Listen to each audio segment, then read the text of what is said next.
সময়ে ভাতারে rail station চত্বর উচ্ছেদ অভিযান থেকে পিছিয়ে এলো রেল। পূর্ব বর্ধমান জেলার ভাতা রেল স্টেশন চত্বরে রেলের জায়গায় গজিয়ে ওঠা শতাধিক দোকান এবং বসতবাড়ি রেল দপ্তর নোটিশ করে জানিয়েছিল যে আজ অর্থাৎ শুক্রবার রেলের জায়গায় থাকা ব্যবসায়ী ও বসতবাড়ি ভেঙে নিজের জায়গা দখল নেবে।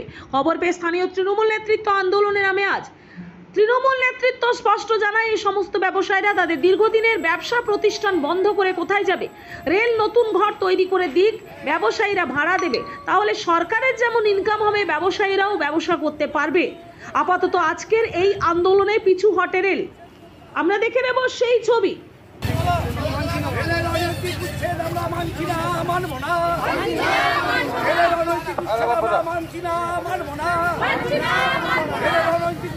আন্দোলন চলছে, চলবে।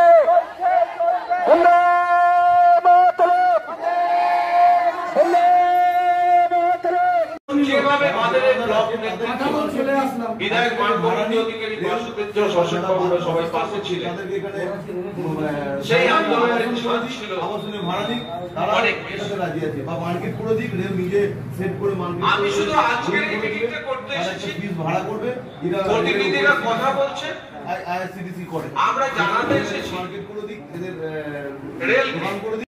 যে উচ্ছেদের পরিকল্পনা রেলের পক্ষ থেকে নেওয়া হয়েছিল তারই প্রতিবাদে আজকের এই অবস্থান বিক্ষোভ কয়েকদিন ধরেই চলছে। নির্বাচন চলাকালীন হঠাৎ আমরা দেখলাম দেশের একটা ফ্যাসিস্টবাদী সরকার, যারা মানুষের কথা শোনে না, মানুষের কথা বোঝে না, মানুষের পেটের কথা বলে না, রুজি রোজগারের কথা বলে না, হঠাৎ কাউকে না জানিয়ে কোনো কথা না বলে নোটিশ দিয়ে চলে গেছে। এখানকার যারা বাসিন্দা তারা আমাদের দলের সঙ্গে যোগাযোগ করেছিল এবং আমাদেরকে জানিয়েছিল। তারপরে দল নির্বাচনের প্রক্রিয়া চলাকালীন সিদ্ধান্ত নিয়েছিল নির্বাচন আজকে সেই প্রথম দিন থেকে রেলের এই হকার উচ্ছেদের প্রতিবাদে আমাদের নেতা শান্তনু কোনার উপস্থিত আছেন। বিধায়ক আলোচনা করে আমাদেরকে রিপোর্ট দেবেন। তো আমি আরেকবার ওনাদেরকে ওখানে যাওয়ার জন্য বলছি, সদুত্তর কিছু পাওয়া গেল কিনা, তার পরবর্তী সিদ্ধান্ত আমরা ঘোষণা করছি। আপনারা আরেকবার যান, গিয়ে কথা বলে আসুন, কি বলতে চাইছেন স্পষ্ট করে সেটা আমরাও জানতে চাই। আলোচনা উত্তর দিচ্ছি বলে ঝুলিয়ে রাখা রেলের এসব তাল বাহানা এবং ভণ্ডামি আমরা অনেক দেখেছি। বারবার ওরা এই জিনিসটা করে, মানুষকে নোটিশ ধরিয়ে দেয়, ভয়ার্থ করে দেয়, তাদের মুখ শুকিয়ে যায়, তাদের বাড়িতে রান্না খাওয়া দাওয়া সমস্ত কিছু বন্ধ হয়ে যায়, কান্নাকাটি রোল পড়ে যায়, সাজু সাজু রব নেয়, বারবার আছে সমস্ত রকম ভাবে। আজকে আমরা বারংবার প্রতিনিধি প্রেরণ করছি, কারণ আমরা চাইছি যে সত্যিকারই দীর্ঘদিন ধরে এই ইস্যুটা চলে আসছে, এটার একটা স্থায়ী সমাধান হোক।